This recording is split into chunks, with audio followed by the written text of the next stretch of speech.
G'day, welcome to this video on the assessment task to complete the unit that's called Manage People Performance, which is BSBMGT502B. So this one's in the Diploma of Management course, strongly overlaps though with the Human Resource Management unit of a similar name, and also the Cert 4 unit about supporting these processes. So as usual, there's two parts. Part A, the knowledge question, so a short test in other words. The first one of those is name and briefly describe the relevance of legislation applicable to the operation of a business.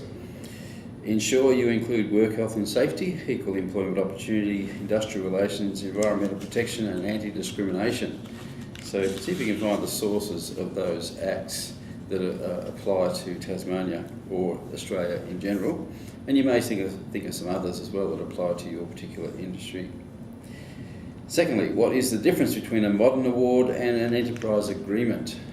So this is basically what came out of the Fair Work Act. So we have modern awards that the Fair Work Commission have been working on. I think they're pretty much all in place now. They've reduced the number of awards quite a lot. And it's also what is an enterprise agreement, what's different about them. Number 3, describe unlawful dismissal. No, that's not right. Unlawful dismissal and a process to ensure employees are not unlawfully dismissed. So the Fair Work Ombudsman would be a good place to find information about that. Number 4, describe the key features of a good performance management system. So a little bit of research, some industry examples might lead you to that. So, but there are other sources of information too that you probably will come across. Number 5, discuss staff development options that may be generated from performance appraisals.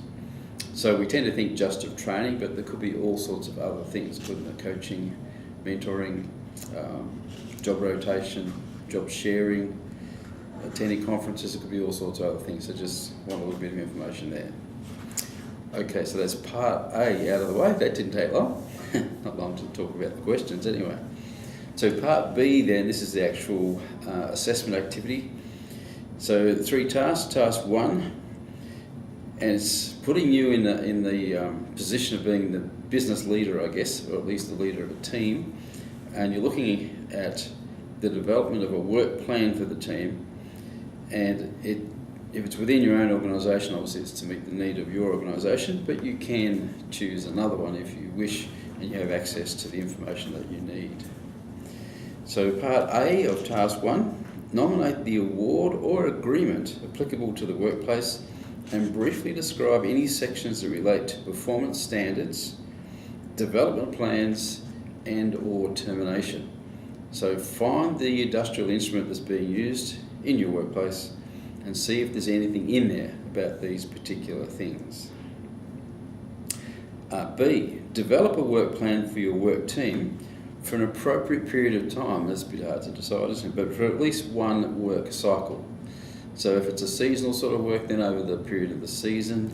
If it's repetitive work that repeats every 1 month or every quarter or something, then just for that month or that quarter.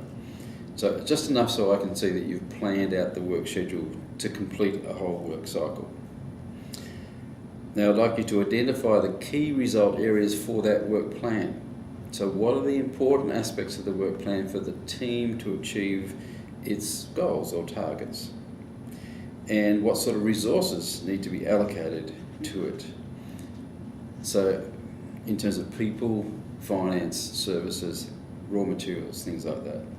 So I don't want a detailed plan, but just tell me about the key result areas that would be in your work plan.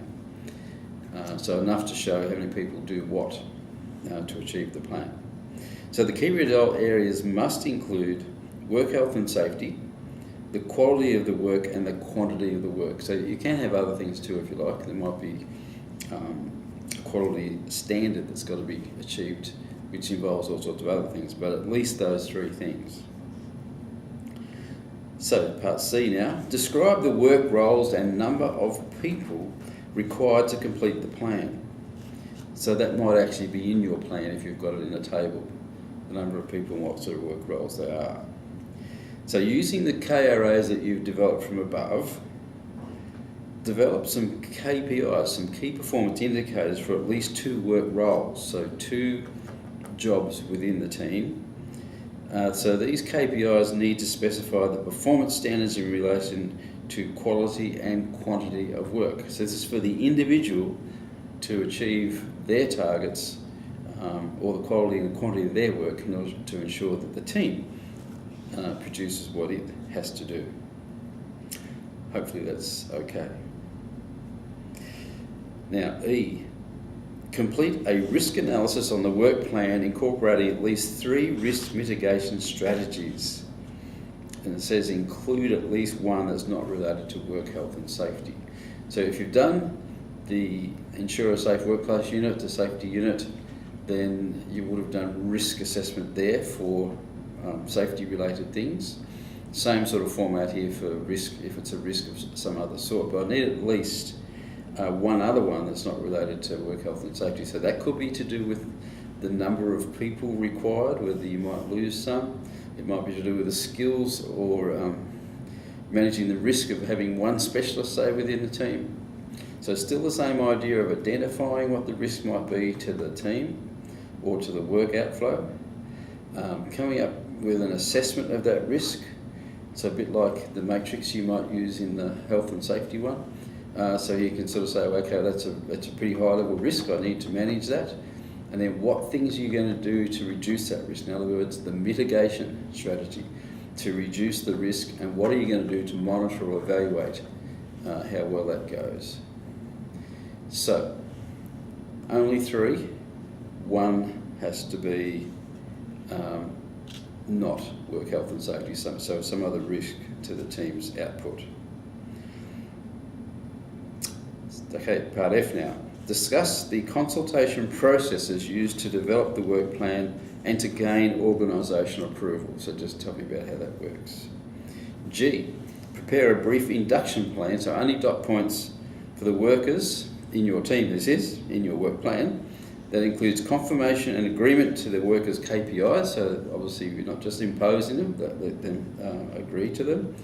Their understanding of the code of conduct, the team work plan itself and the working conditions, including how they'll be assessed against performance and the feedback they might receive. Okay, on to task 2 now. So this talks about and asks you about the effective performance review process, and there's a few subtasks within that. Design, so you can grab someone else's and redesign them if you like. So we're looking at forms and templates here, I guess. Or you can just review someone else's. That might be used to record, report performance and indicate any development needs to lift performance and show how these conform with organisational policies. So there might not be a policy in place, which gives you a little bit to talk about how it should be. Anyway, so that's just the form about the performance appraisal, isn't it, basically? So you can look at the ones you currently use at work and maybe think about improvements, or you can grab somebody else's. Or you can start from scratch and do your own, of course. B, discuss the training and or support that may be needed for other team leaders or workers in using the performance review process. Include some key interpersonal skills needed to conduct successful performance reviews. So in other words, how do we get people to understand the performance management system, and how do we get people, particularly the managers who may be the ones who are doing the appraisals, how do we get them skilled up? What sort of skills do they need to deliver an effective appraisal? In other words, an interview where someone feels that they're having a joint discussion and the focus is on how they can improve, or it might celebrate how well they do. Moving on to C. Discuss the timelines for formal performance feedback sessions, the essential content of these, and the value of regular informal feedback. So what timelines would you set up? Would it be once every 6 months? Would it be annually? In the case of a short project, you might want to make it shorter than that. And also, what would be in those things? Is it just a simple traffic light system? Green, you're going well. Red, you're not doing well. You're likely to lose your job if you keep this up. And amber, there's something you can improve on. So that's a very straightforward one. But any sort of system that you might come up with, I need to describe what would be the essential components of it and the value of regular informal feedback. So in other words, we don't just leave it to the formal processes when things go wrong or even when things go well. What's the value of the informal stuff? Okay, moving on to D. Describe how on-the-job coaching may be used with workers to improve performance and to confirm excellence. So on-the-job coaching. So that's fairly obvious for improving performance, isn't it? We can actually coach people or get people to be coached to improve their skills, which usually requires a bit of trust and open communication. But also to confirm excellence. That might be when we ask someone else to coach other people. That would confirm their excellence, or even just a pat on the back. Task 3 now. So this relates to the follow-up of individual performance feedback and comprises the subtasks. A. Describe by reference to relevant forms how poor performance may be addressed, include reference to the development and improvement plans, and how agreement may be gained. So in other words, how do we put together a bit of an action plan for someone to develop their skills that they need to if they're not achieving the performance standards that are required in our work plan? B. Discuss the advice that could be sought from specialist HR staff relating to performance management systems and nominate the location of these people. So that might sound a little bit difficult, but when you start to think about it, there's heaps and heaps of assistance out there. Starting with the Fair Work Ombudsman at a national level, available through the internet, but also with fact sheets and information, but you can contact them directly, of course. The Tasmanian Government Workplace Standards Advisors, they're there also to help, available by phone or on the internet. Who else do we have? Oh, the Tasmanian Chamber of Commerce and Industry, they have HR specialists, usually employer advocates who can help there. And I'm just seeing what else I've got down there. Oh yes, employer of choice people. So the HR sections of the businesses that have become employers of choice, they're normally quite happy to talk to others and pass their advice on. And the Australian Human Resource Institute would be another place. But there's plenty, and you might have some local examples yourself. C. Describe how excellence in performance can be recognised. What systems can we have that actually formally recognise? So not just a pat on the back this time, but yeah, how can we actually have a system that encourages excellence in performance? D. Describe how plans agreed in A should be monitored and coaching provided where necessary. Include the provision of support services where needed. So the performance development plan, learning plan, whatever you want to call it, the place of coaching for that, which is obviously one option. And support services, generally we say people can bring in people to be support in an appraisal situation if they feel they need it, or in a discipline situation, obviously. But what other support services could there be? You may have counselling people within your organisation, or contact officers, I think they're sometimes called. You may have an employee assistance program too, to help people who are having trouble with their personal life. It's affecting their work life. But anyway, I'll get you to think about that. And lastly, E, describe the process of disciplinary action following repeated poor performance that would lead to termination. Okay, so this is where someone's been offered the chance to improve, given the tools to help them improve, been monitored in that development and still not made it.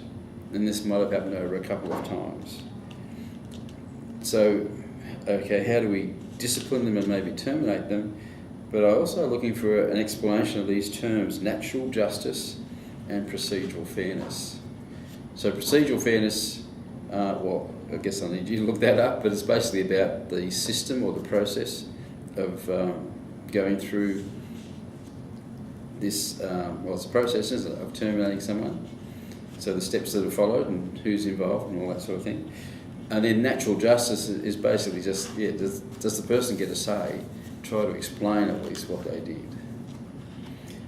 But you can expand on those. So that's the assignment, all based basically on what you believe a work plan would be. I look forward to reading it, and I wish you well. Thanks.